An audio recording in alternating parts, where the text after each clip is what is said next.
Okay, alright. So mag-unboxing ta. So kining video ha, kagahapon na ning video ha. Ako lang ni siyang i-voice over karon. So ato sa nang iplastar ang camera ha. Kinahanglan dili hiwi ang camera, di pareha sa nag-voice over na hiwi gotok, no. Then pundak na tong parcel para ma-damage. Di kara-kara ha. Then ato na ning abrihan ng parcel.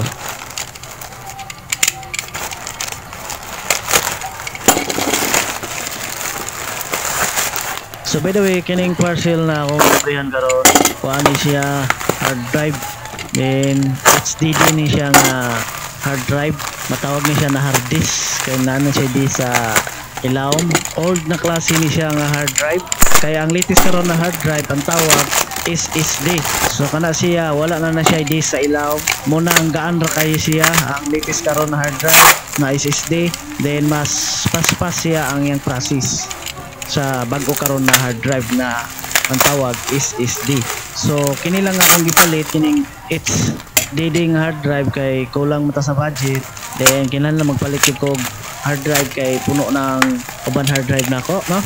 So ang gi-order nako katong gamay na HDD kana may dako ani nga klase nga HDD, kini ra akong gi-order pa di bugat, then muntad sa nato.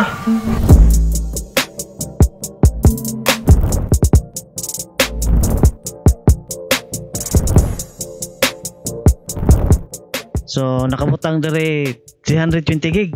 Then sa likod muna yung itsura sa likod. Then karon testingan ako ni sa desktop computer nako kung mugana ba yun eh. Okay, right. So nana ko dire sa akong kwarto. Then ako sa ning iyon ang desktop computer nako ha. Kay atong tanawon ang nakabutang hard disk sa di pa nato ni isaksak ning order na to na hard disk, no.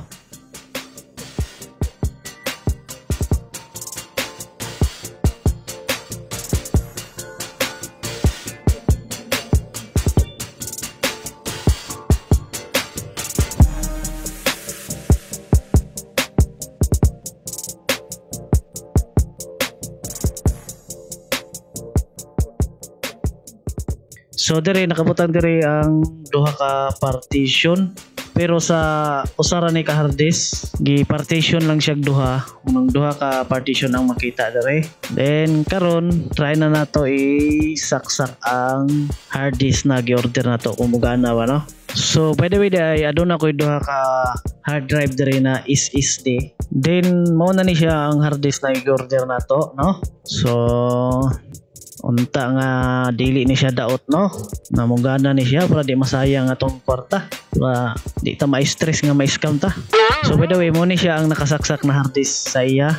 Then karon ato siyang saksakag isa ka hard disk katong bagong gipalit nato na hard disk para himo duha na ka hard disk ang nakasaksak sa iya. So ang mga wire ako na siyang gigawas, nakaabang na iyang wire para dili na nako kinahanglan na abrihan pa nako ni siya, kaya ang wire niya ako na siyang gipalusot, giabang na nako siya daan para dire na nako siya mismo isaksak.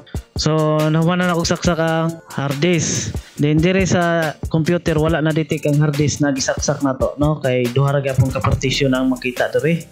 So basta ngani nga di ma-detect ang hard disk na gisaksak nato, i-restart lang nato ang desktop computer nato. So pag restart na pag open outro ma-detect na ni siya ang hard disk kung ang hard disk nagsaksak nato dili daot, no.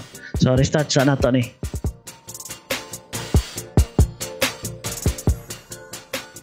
So click na to ang restart. So yan, na restart na siya.